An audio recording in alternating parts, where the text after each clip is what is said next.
This is the case that has stuck with me each day since it happened. I see myself in Karlie. And I want nothing more than to see this resolved.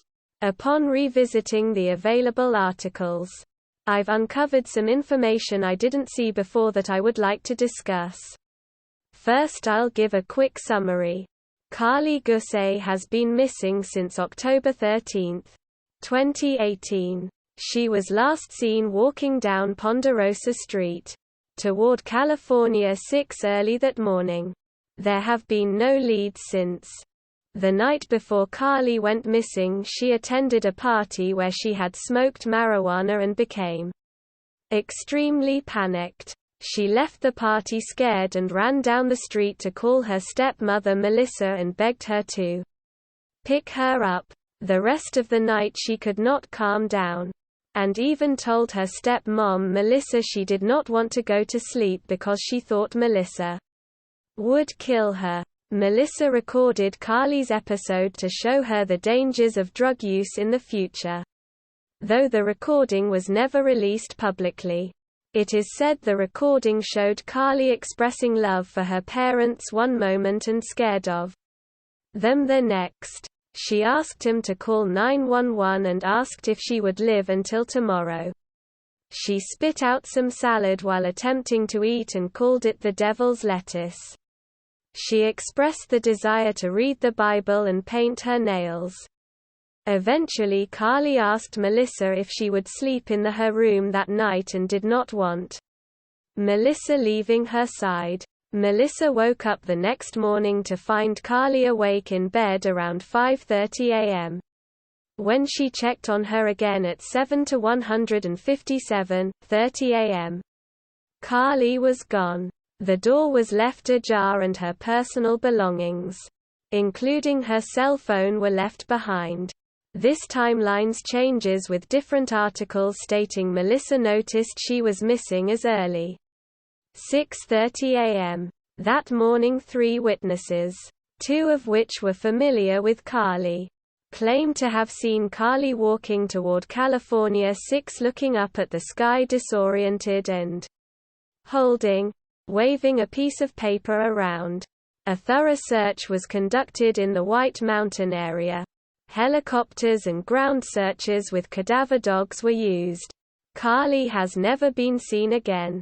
The following is information I haven't come across before and I am not sure how credible it is. If it is credible information, I believe it could be crucial. 1. The Charlie Project stated the last text she sent to her boyfriend Donald said she thinks the weed was laced. To me, this is important as it's been a huge topic of discussion and I was not aware Karlie herself thought the weed was laced. 2. Karlie has had adverse reactions to weed in the past. According to This Is Important Information, if the weed wasn't laced, Karlie may have had an underlying mental health issue that weed exasperated. 3. Karlie's friends stated she was having episodes in the days leading up to her disappearance, and was afraid someone was tracking her phone.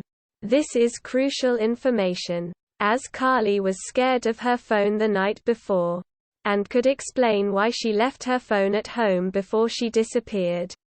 She was that scared of it. 4. Karlie was recently dealing the ramifications of being suspended from school due to smoking marijuana. Karlie attended counseling for this, and her parents state these counseling papers may have been the paper she was carrying when she left. Though, it was also stated Karlie wrote a long paper the night before, which the contents have not been revealed and has not been mentioned as located or missing. 5. Witness statements from this article. Melissa indicated in an interview with Dateline that the third final witness, the Wooder, told her they had seen someone who looked like Karlie at the corner of Highway 6, around a mile away from her family home, mysteriously standing on the inside of a barbed wire fence at around 7 a.m. to 7:30 a.m. In the same article, Witness Richard Eddy was sipping coffee in his jacuzzi when he saw Karlie. She was looking up, looking around at the sky, with a piece of paper in her hands. It was kind of unusual. We don't have a lot of kids out walking. This is just plain weird. Why was Karlie standing behind a barbed wire fence? Was this area searched? 6. Her boyfriend expressed how paranoid Karlie was the night before. He stated they did not smoke weed at a party but at his friend's house. He stated she became so paranoid he tried to hold her but she bit his side and pushed him away to escape before running away. Though I don't find the boyfriend suspicious, I believe whoever gave Karlie the weed needs to be looked into to see if this could have been more than marijuana. 7. I still want to share this though it is not new information to me. Karlie's father was arrested for the felony corporal injury to spouse in February 2021. And was let out on a $50,000 bond the next day. Corporal injury to spouse is vague. But means he did inflict some sort of injury. Few details are available about this.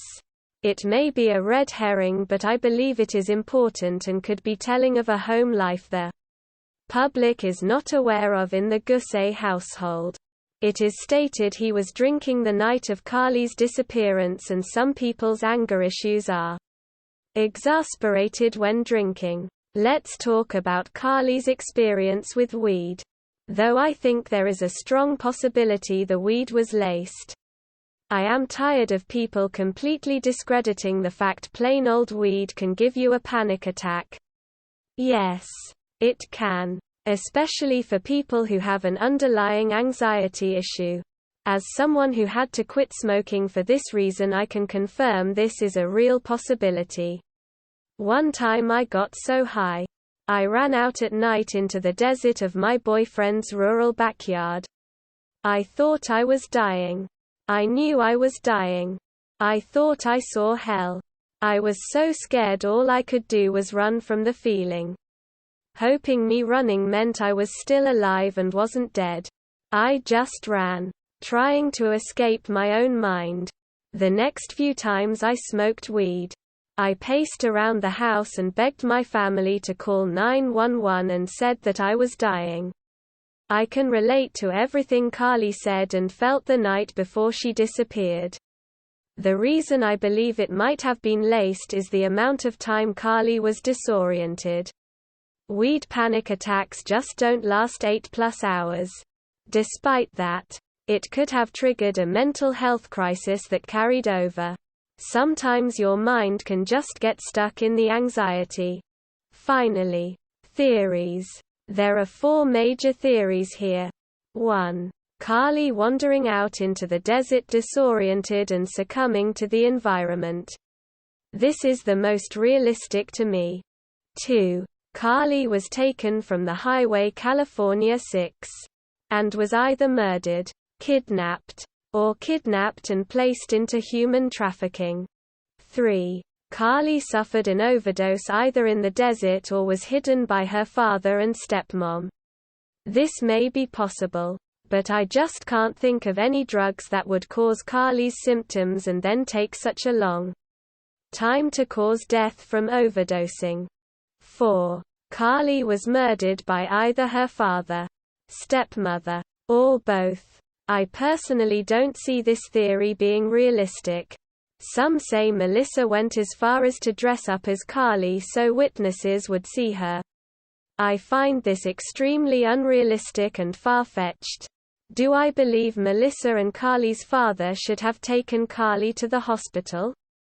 100%. Yes. Is Melissa's timeline shaky? Absolutely. The small amount of time between eyewitnesses seeing Karlie and Melissa recognizing Karlie was missing is extremely odd to me.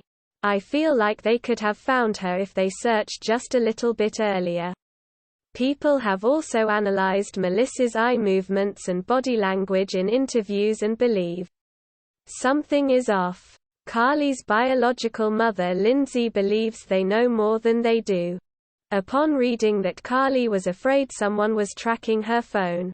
Is there a possibility she could have met a stranger online?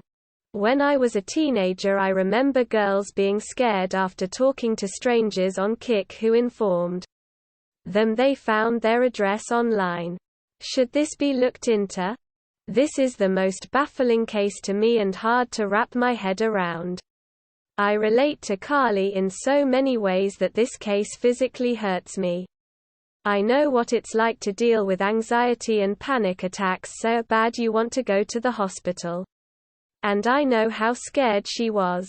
It breaks my heart. What do you think is the most possible theory? Links.